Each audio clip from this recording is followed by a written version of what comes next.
हम उनके खिलाफ बोल रहे हैं ना जो इसको कंट्रोल कर रहे हैं। आपने बार बार टीवी फ्रेम में देखा होगा कि यह साबित करने की कोशिश की जा रही थी कि जो कुछ भी हो रहा है 2014 से ही हो रहा है।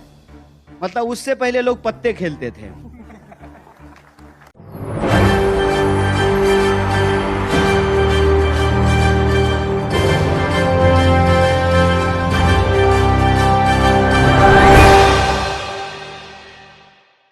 नमस्कार, मैं नाज़मीन खान और आप देख रहे हैं SPN 9 न्यूज़। कांग्रेस नेता कन्हैया कुमार यहां पर केंद्र सरकार पर लगातार हमलावर साबित होते हैं। DCWC की बैठक में एक तरीके से यहां पर उनको सदस्य बनाया गया, जिसके बाद उन्हें एक बड़ी जिम्मेदारी मिली। इस बड़ी जिम्मेदारी के बाद वो यहां पर और कई बड़े खुलासे करते हुए नजर आए। कन्हैया कुमार को लेकर यह भी कहा जा रहा है कि दिल्ली के प्रदेश अध्यक्ष भी बनाए जा सकते हैं। ऐसे में कन्हैया कुमार का कद और भी ज्यादा बढ़ता हुआ यहाँ पर नजर आ रहा है। और कन्हैया कुमार की बात करें तो वो लगातार यहाँ पर जब से कांग्रेस में शामिल हुए हैं तब से केंद्र सरकार पर हमलावर साबित दिखाई दे रहे हैं। अब ऐसे में हाल ही की बात करें तो कन्हैया कुमार ने मोदी सरकार पर कई गंभीर आरोप लगाए हैं और काफी कुछ यहाँ पर खुलासा करते हुए दिखाई दे रहे। क्या कुछ कह रहे, देखिए जरा। लोग कहते हैं जो भाजपा के हैं, भाजपा से मेरी बड़ी जबरदस्त रहती है, जो समझ लीजिए। तो भाजपा के लोगों को ऐसा लगता है कि देश का इतिहास 2014 से शुरू हुआ है। अभी आप सब लोगों ने देखा, पूरी दुनिया ने जो है भारतवर्ष को बधाई दी, पूरे देश ने सेलिब्रेट किया कि हमारा चंद्रयान 3 जो है वो चंद्रमा की सतह पे पहुंच गया है और लूनार लैंडिंग करने में हम पहले देश हैं जो सफल हुए हैं। तो उस दौरान भी आपने एक चीज देखा होगा, बार बार, और मैं मीडिया के साथियों से कहता हूं कि आप बुरा मत मानिएगा, हम आपके खिलाफ कुछ नहीं बोलते हैं। आप तो नौकरी कर रहे हैं, हम उनके खिलाफ बोल रहे हैं ना जो इसको कंट्रोल कर रहे हैं। आपने बार बार टीवी फ्रेम में देखा होगा कि यह साबित करने की कोशिश की जा रही थी कि जो कुछ भी हो रहा है 2014 से ही हो रहा है। मतलब उससे पहले लोग पत्ते खेलते थे, उससे पहले इस देश में कोई इंस्टीट्यूशन नहीं था, उससे पहले जो है इस देश में विज्ञान की कोई प्रगति नहीं हो रही थी, उससे पहले इस देश में जो है संस्थाओं का निर्माण नहीं हुआ था। क्या करें, देश की बागडोर ही एक ऐसे इंसान के हाथ में है जो इतिहास में ही फेल हो गया था, जिसके पास इसकी समझ ही ना हो। उसके लिए तो चुनाव ही सब कुछ है। तुम्हें माता पिता, तुम्हें बंधु सखा, तुम्हें किसी तरह से जो है वोट लेकर के चुनाव जीत जाना है और इस देश के इतिहास को, लोगों के योगदान को, उसके कंट्रीब्यूशन को तोड़ना है, मरोड़ना है।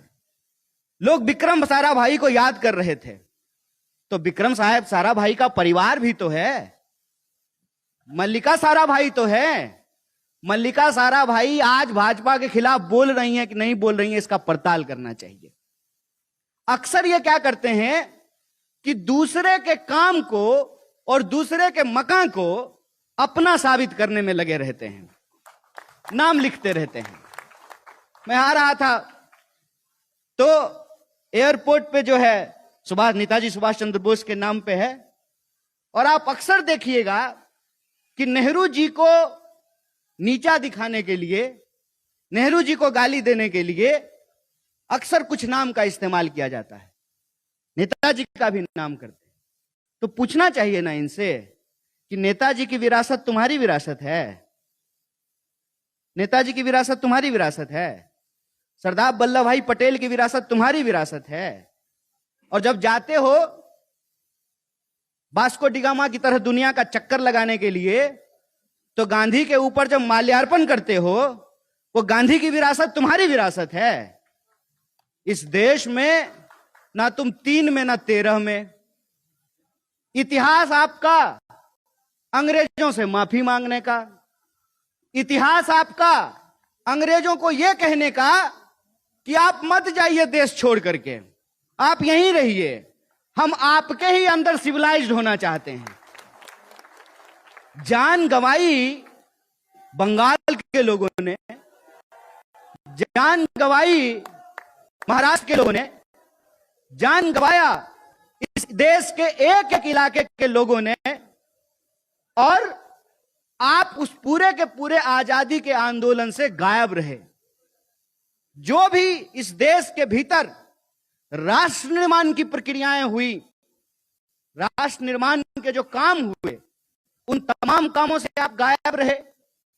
चाहे इस देश में लोकतंत्र की स्थापना हो, संविधान का निर्माण हो, देश में संस्थाओं का निर्माण हो, देश के भीतर पब्लिक सेक्टर का निर्माण हो, सब चीज से आप गायब रहे। और आज दशकों की मेहनत के बाद जब हमको कुछ उपलब्धियां मिलनी शुरू हुई है, जिस देश में एक सुई भी नहीं बनता था वहां जहाज बन रहा है, जिस देश में लोगों ने ज्ञान के विरुद्ध पूरी की पूरी अपनी ऊर्जा झोंक दी थी कि ज्ञान और विज्ञान को आगे नहीं बढ़ने देंगे, और इस देश में संस्कृति की आड़ में अंधविश्वास को फैलाया, औरतों के खिलाफ जो है तमाम तरह की कुरीतियों का समर्थन किया, समाज को जो बांटने वाली शक्तियां हैं उनके साथ खड़े रहे। कहते हैं, आप सोच करके बताइए, जो लोग ये मानते हैं कि बिल्ली के रास्ता काटने से अशुभ होता है, उनके रास्ते पे चले होते तो आज चांद पे पहुंचते क्या? बताइए। ये आज जो हमारी सफलता है उसके लिए हमारे पुरखों ने जान गंवाई है। चाहे आप राजा राम मोहन राय की बात करें, चाहे आप ईश्वर चंद्र विद्यासागर की बात करें, चाहे आप विवेकानंद की बात करें। मैं विवेकानंद जी का भी उदाहरण देना चाहता हूं। ये बस फोटो लगाते हैं, जिस दिन इनको विवेकानंद जी का विचार अपनाना पड़ा ना, उल्टे पांव भाग जाएंगे। ये जो इस देश के अंदर विचारों की परंपरा है, ज्ञान की परंपरा है, विज्ञान की परंपरा है, उस संस्कृति को ये पीछे धकेलते हैं। और उनका बेटा बेटी ऑक्सफोर्ड जा रहा है पढ़ने के लिए। बेवकूफ बना रहे हैं सर हम ही लोग को, कि आप अपने पॉकेट में एप्पल मोबाइल रख करके कह रहे हैं कि स्वदेशी। किसको बेवकूफ बना रहे हो सर? इस देश की जो आधारभूत संरचना है, उस आधारभूत संरचना को आप रोज कमजोर कर रहे हैं। मैं आपके सामने एक उदाहरण देना चाहता हूं, आप सुनकर के आश्चर्य हो जाएंगे। एक पूंजीपति, एक धन्ना सेठ, उसकी एक दिन की जो कमाई है उससे इस देश के भीतर 75 लाख मनरेगा मजदूरों को मजदूरी दी जा सकती है। इतनी बड़ी लूट, इतनी बड़ी असमानता, और ये सब कर किसके नाम पे रहे हैं? देश के नाम पे। अरे क्या होता है देश? कैसे बनता है देश? किसको कहते हैं देश? डिस्कवरी ऑफ इंडिया के नाम से एक धारावाहिक आया करता था डीडी न्यूज पे, डीडी 1 पे। उसके एक एपिसोड में पंडित जवाहरलाल नेहरू पूछते हैं देश के आम लोगों से कि आप भारत माता की जय कह रहे हैं, हमारे एक साथी ने अभी कहा वंदे मातरम। क्या होता है देश? क्या होता है भारत माता का मतलब?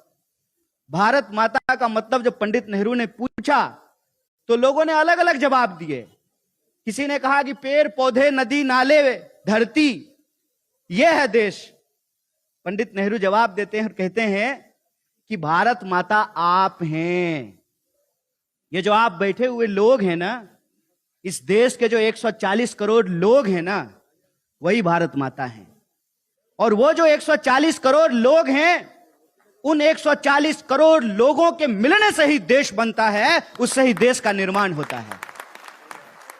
और इस देश की संकल्पना में अगर हम भरोसा करते हैं तो हमको यह समझना पड़ेगा कि अगर पंडित जवाहरलाल नेहरू नहीं होते, अगर नेताजी सुभाष चंद्र बोस नहीं होते, अगर सरदार वल्लभ भाई पटेल नहीं होते, अगर गांधी के विचार नहीं होते, संविधान सभा नहीं होता, संविधान नहीं होता, तो याद रखिए, और मैं यहां से खड़ा होकर के कहता हूं, तो मोदी जी जो आ करके मुंह चमका चमका करके जो झूठ बोलते हैं ना, अगर उसको हम सच मान लें कि सचमुच वो चाय बेचते थे, तो पंडित नेहरू अगर नहीं होते तो नरेंद्र मोदी भी आज इस देश का प्रधानमंत्री नहीं बने होते। आपको बता दें कि यहाँ पर एक तरीके से कन्हैया कुमार ने साबित किया है कि महिलाओं की सुरक्षा को लेकर मणिपुर की जो चर्चा करते हुए वो नजर आते हैं। यहाँ पर कोई भी संज्ञान केंद्र सरकार की तरफ से नहीं लिया जाता है, महिलाओं की सुरक्षा को लेकर ध्यान नहीं दिया जाता है। तमाम ऐसे कई मुद्दों पर यहाँ पर कन्हैया कुमार ने खुलासा किया और सीधे तौर पर सवाल केंद्र सरकार से पूछे हैं। और लोकतंत्र को खतरे में कौन डाल रहा है और कौन यहाँ पर 2024 का चुनाव जीतता हुआ नजर आएगा, कौन यहाँ पर मजबूती के साथ केंद्र सरकार को टक्कर दे रहा है, इन तमाम सवालों के जवाब यहाँ पर कन्हैया कुमार ने दिए। और कांग्रेस की मजबूती को और बढ़ाने के लिए राज्य दर राज्य यहाँ पर प्रचार प्रसार करते हुए भी देखे जा रहे हैं। महाराष्ट्र में कन्हैया कुमार देखे गए, हरियाणा में यहाँ पर कन्हैया कुमार देखे गए, और भी कई राज्यों में यहाँ पर कन्हैया कुमार रुख करते हुए नजर आ रहे हैं और केंद्र सरकार पर लगातार हमलावर साबित हो रहे हैं। कन्हैया कुमार के इस बयान के बाद आपकी क्या राय बनती है, कमेंट बॉक्स में जरूर बताएं। धन्यवाद।